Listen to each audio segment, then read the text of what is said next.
खुलुमबाय गोजोन फुंबिलिनि बयनिसिमबो गाहाम हामलायनाय जासिहरनाय जाबाय। आसा खालामो नोंथांमोनहा गासै मोजाङै दं। बे समाव आं नोंथांमोननि सिगाङाव फुंबिलिनि मोननैसो खौरां लाना फैलायबाय। अन्नानै भिडिअखौ स्किप खालामाजासे जोबजासिम नायलांदो। दिनैनि फुंबिलिनि मोननैसो खौरांफोरा जाबाय। गिबि रादाबाव दं अक्षय कुमारा गिनिस बुक अफ वर्ल्ड रेकर्डआव मुं लिरजाबाय।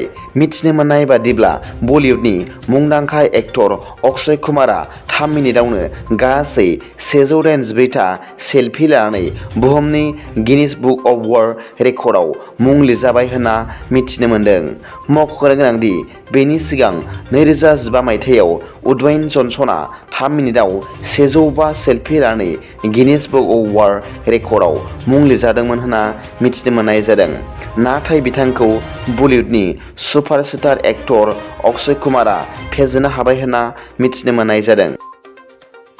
नैथि रादाबाव दं बाख्नायथाव हाबा मावदों सासे हमगार्डआ।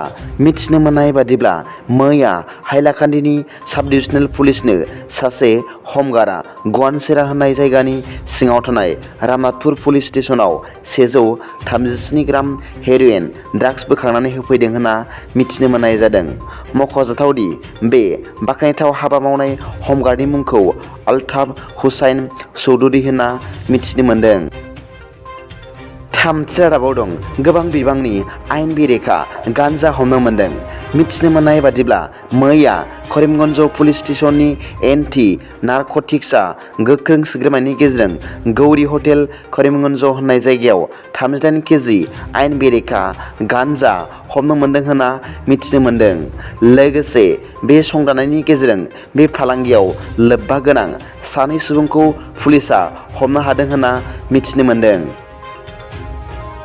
ब्रैथि रादाबाव दं मैया बृहस्पतिबारखालि फुंनि 8:37 चाइनानि नसुंसे हादर ताजिकिस्तानाव 7.2 मेग्निट्युडनि बांग्रि मावदों होनना मिथिनो मोन्दों। मख'नो गोनांदि बे बांग्रियाव रावनिबो जिउ खहा आरो जखम जायाखै होनना मिथिनो मोननाय जादों।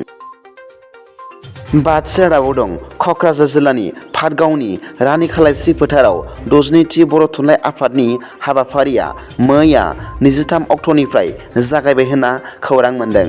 खौरांगिरिफोरनि सिगाङाव सानजा क'क्राझारनि MLA मानाव गेदेर लरेन्स इस्लारि बिथाङा फोरमायदों दि जोबनायनि गेवलां मेलाव आसामनि गिबि मन्त्रि डक्टर हिमन्त बिश्व शर्मा बिथाङा नुजाफैगोन होनना फोरमायदों। दिनैनि फुंबिलिनि मोननैसो खौरांफोरा दा बेखिनिल'मोन। भिडिअखौ मोजां मोनदोंब्ला अन्नानै लाइक आरो साबस्क्राइब खालामनो दाबाव आरो बेल आइकनआबो थुनानै ला, जाहाथे आं गोदान निउज आपडेट लानानै फैब्ला नोंथांनियाव सिगांग्रो नटिफिकेसन सौहैयो। दा बेलासिनि रादाबाव नोंथांमोनखौ आंनि चेनेलाव गोसो गोथारै बरायहरनाय जाबाय। गोजोन्थों। एसेनोसै। जय बर' हारिनि जय।